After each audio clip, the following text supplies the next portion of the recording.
नमस्कार दोस्तों, आज की तारीख है 19 फरवरी 2026, दिन गुरुवार और आज की हिंदी तिथि है फाल्गुन माह के शुक्ल पक्ष द्वितीया। तो दोस्तों, हमेशा की तरह सबसे पहले तो आज के दिन का इतिहास जान लेते हैं।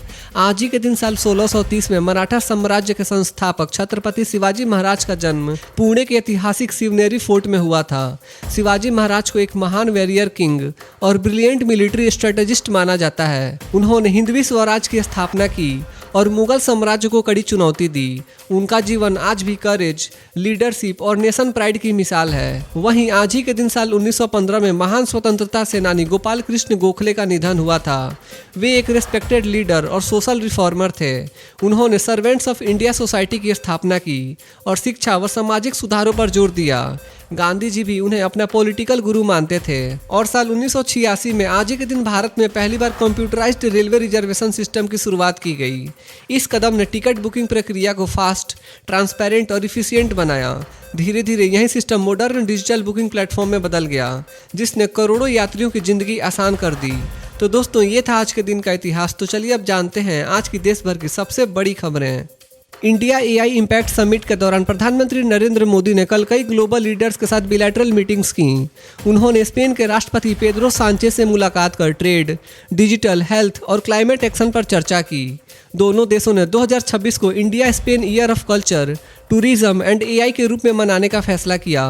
पीएम ने फिनलैंड के प्रधानमंत्री से एआई रिसर्च, 6G और क्लीन एनर्जी सहयोग पर बात की। सर्बिया और क्रोएशिया के नेताओं से भी ट्रेड और टेक्नोलॉजी पर चर्चा हुई। पीएम ने गूगल सीईओ सुंदर पिचाई से मुलाकात कर एआई इनोवेशन में साझेदारी पर जोर दिया। नई दिल्ली में इंडिया एआई इम्पैक्ट समिट 2026 के लिए ग्लोबल लीडर्स का आना जारी है। स्पेन के राष्ट्रपति पेड्रो सांचेज, सेशेल्स के उपराष्ट्रपति सेबेस्टियन पिल्ले और मॉरिशस के प्रधानमंत्री डॉक्टर नवीन चंद्र राम गुलाम राजधानी पहुंचे। विदेश मंत्रालय के अनुसार यह दौरे डिजिटल कॉपरेशन और एआई पार्टनरशिप को मजबूत करेंगे। स्लोवाकिया के राष्ट्रपति पीटर पेलेग्रिनी और नीदरलैंड के प्रधानमंत्री डिक स्कूफ भी समिट में शामिल हुए। कजाकिस्तान के प्रधानमंत्री ओल्जास पेक्टनोव की मौजूदगी से बिलैटरल रिलेशंस को नई गति मिलेगी। यह मेगा एआई समिट भारत को ग्लोबल एआई लीडर के रूप में स्थापित करने की दिशा में एक बड़ा और डिसिसिव कदम माना जा रहा है। भारत और फ्रांस ने अपने रिश्तों को नई ऊंचाई देते हुए स्पेशल ग्लोबल स्ट्रेटेजिक पार्टनरशिप का दर्जा दिया है। मुंबई में प्रधानमंत्री नरेंद्र मोदी और फ्रांस के राष्ट्रपति इमैनुएल मैक्रों की बैठक के बाद यह बड़ा फैसला लिया गया। दोनों देशों ने defence, critical minerals, AI, climate action, nuclear energy और इनोवेशन में सहयोग बढ़ाने पर सहमति जताई। Rafale marine, Hammer missile joint production और एडवांस्ड टेक्नोलॉजी डेवलपमेंट जैसे अहम कदम उठाए गए। एम्स दिल्ली में Indo French AI in health centre की भी शुरुआत हुई। फ्रांस ने संयुक्त राष्ट्र सुरक्षा परिषद में भारत की स्थायी सदस्यता का समर्थन दोहराया। यह साझेदारी आने वाले दशकों में ग्लोबल गवर्नेंस और सस्टेनेबल डेवलपमेंट को नई दिशा देगी। चुनाव आयोग ने 10 राज्यों की 37 राज्यसभा सीटों पर बाइनियल इलेक्शंस का ऐलान कर दिया है। महाराष्ट्र की 7, तमिलनाडु की 6, बिहार और पश्चिम बंगाल की 5-5, उड़ीसा की 4 और असम की 3 सीटें खाली हो रही हैं। इसके अलावा तेलंगाना, छत्तीसगढ़ और हरियाणा की 2 तथा हिमाचल प्रदेश की 1 सीट पर चुनाव होगा। नोटिफिकेशन 26 फरवरी को जारी होगा और नॉमिनेशंस 5 मार्च तक भरे जा सकेंगे। वोटिंग 16 मार्च को होगी। कई यूनियन मिनिस्टर्स और सीनियर लीडर्स अप्रैल में अपना टेन्योर पूरा कर रहे हैं। आयोग ने साफ किया है कि मतदान में सिर्फ निर्धारित वॉलेट स्केच पेन का ही उपयोग होगा। केंद्रीय सूचना एवं प्रसारण मंत्री अश्विनी वैष्णव ने भारत मंडपम में इंडिया एआई इम्पैक्ट समिट के दूसरे दिन वेब्स क्रिएटर्स कॉर्नर का उद्घाटन किया। उन्होंने कहा कि यह मंच मिनिस्ट्री की प्रमुख पहलें, वेबहैक्स, वेब्स बाजार और क्रिएट इन इंडिया चैलेंजेस का स्ट्रेटेजिक एक्सटेंशन है। मंत्री ने पवेलियन का दौरा किया और एडोब, नेटफ्लिक्स, सोनी, अमेजन जैसी ग्लोबल कंपनियों के प्रतिनिधियों से बातचीत की। उन्होंने Indian institute of creative technologies की सराहना की, जो एआई को क्रिएटिव एजुकेशन में शामिल कर रहा है। यहाँ real time game development, prompt to cinema studios और एआई पावर्ड न्यूज रूम जैसे कटिंग एज अनुभव प्रदर्शित किए गए। केंद्रीय ऊर्जा मंत्री मनोहर लाल ने नई दिल्ली में एआई इम्पैक्ट समिट 2026 के दौरान मिनिस्ट्री ऑफ पावर पवेलियन का उद्घाटन किया। इस मौके पर उन्होंने दिल्ली मेट्रो रेल कॉरपोरेशन की प्रदर्शनी का भी दौरा किया। मंत्रालय ने बताया कि यह पवेलियन भारत के पावर सेक्टर को फ्यूचर रेडी और एफिशिएंट बनाने की दिशा में एआई के उपयोग को दर्शाता है। From megawatts to megabytes theme के तहत दिखाया गया कि कैसे डिजिटल टेक्नोलॉजी जनरेशन, ट्रांसमिशन और डिस्ट्रीब्यूशन सिस्टम को बदल रही है। एआई के जरिए इंफ्रास्ट्रक्चर रिलायबिलिटी बढ़ाने, इफिशियंसी सुधारने और सस्टेनेबल ग्रोथ को बढ़ावा देने पर विशेष जोर दिया गया। केंद्रीय इलेक्ट्रॉनिक्स और आईटी मंत्री अश्विनी वैष्णव ने इंडिया एआई इम्पैक्ट समिट 2026 में मैन्युफैक्चरिंग इंजीनियरिंग टेक्नोलॉजी के लिए भारत की एआई प्रायोरिटीज को स्पष्ट किया। उन्होंने कहा कि आर्टिफिशियल इंटेलिजेंस विकसित भारत की दिशा में एक मजबूत फाउंडेशन है। एआई को मैन्युफैक्चरिंग सेक्टर में लागू कर प्रोडक्टिविटी बढ़ाई जा सकती है, ग्लोबल कॉम्पिटिटिवनेस मजबूत की जा सकती है और इनोवेशन को नया बल मिल सकता है। सरकार का फोकस इंक्लूसिव एआई इकोसिस्टम बनाने पर है, जिससे एमएसएमईज और बड़े उद्योग दोनों को फायदा हो। इस दौरान मंत्री ने AI for manufacturing engineering technology पर व्हाइट पेपर कॉन्सेप्ट भी लॉन्च किया।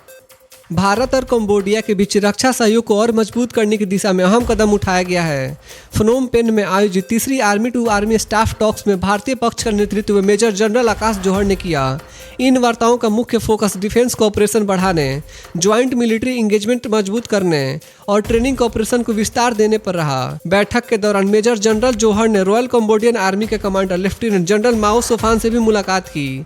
दोनों पक्षों ने बिलैटरल डिफेंस टाइज को और गहरा करने पर सहमति जताई, जिससे क्षेत्रीय स्थिरता और सुरक्षा सहयोग को नई मजबूती मिलेगी।